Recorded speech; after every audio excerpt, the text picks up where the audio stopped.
So, as an old school death metal connoisseur, I'm always on the hunt for the best old school death metal tone.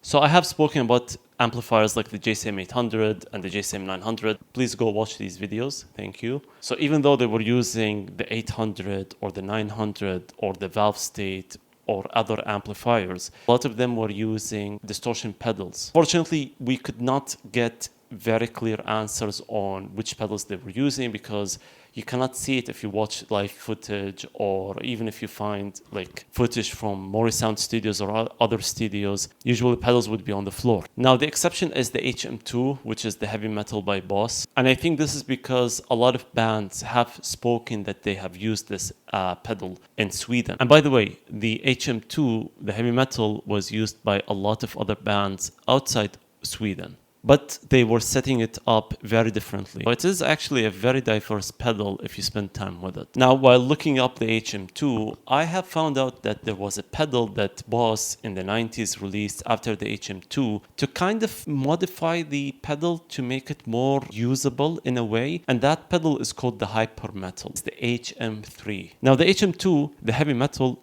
is a great pedal. I like it, I use it, but not as much as the hyper metal. I always found out that the heavy metal has kind of this one-trick pony associated with it, and also it doesn't have enough clarity, and just the style of this pedal and the style of this distortion is not really fitting to my playing. Now don't get me wrong, I love when I hear it on record, but it's just not, for me, you know what I mean? So I decided to go on eBay and buy the HM3, which is the hyper metal, and see my luck, because I have seen great reviews on this pedal. So the thing that I noticed about the hyper metal is that now the pedal has way more clarity, it's way more diverse, it has this insane, very tight and insane low end that is just so nice, and it sounds unique. And it does not sound like any of the distortion pedals that you will see on the market today.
So far you've been listening to this pedal going into the JCM800, and the cabinet is the 1960 lead cabinet with the G12T75s. By now you know that I like these speakers, come on. Now, since we're already pushing the boundaries because the sound is just so awesome, I cannot stop, let's try it with the PV6505. Now, I'll go through the same cabinet and the same guitar and the same settings on the pedal, and that would be all through the rhythm channel of the 6505.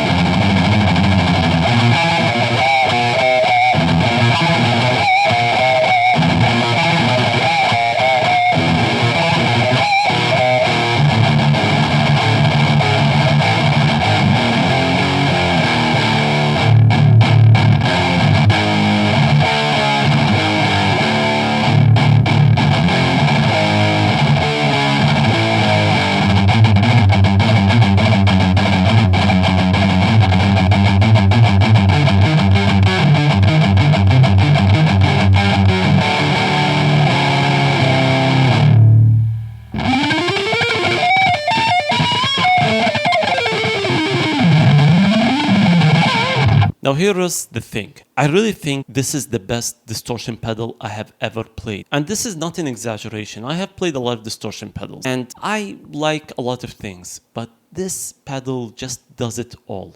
the clarity, how much gain you can get from it. This massive bottom end that's just amazing to get from just a distortion pedal, and it has this nasty flavor to it, which is perfect for old school death metal and just extreme music in general. Now, I'm predicting that this pedal will become very valuable at some point and become very expensive. And I think it is about time until an artist actually picks it up and makes it very popular. Now, this pedal inspired me to look further into what other 90s death metal pedals, because the 90s were very experimental with pushing the boundaries on like that high gain distortion tone, whether it's pedals or amps. So I have stumbled upon a great hidden gem, and I really hope that you guys take advantage and go find it on the used market.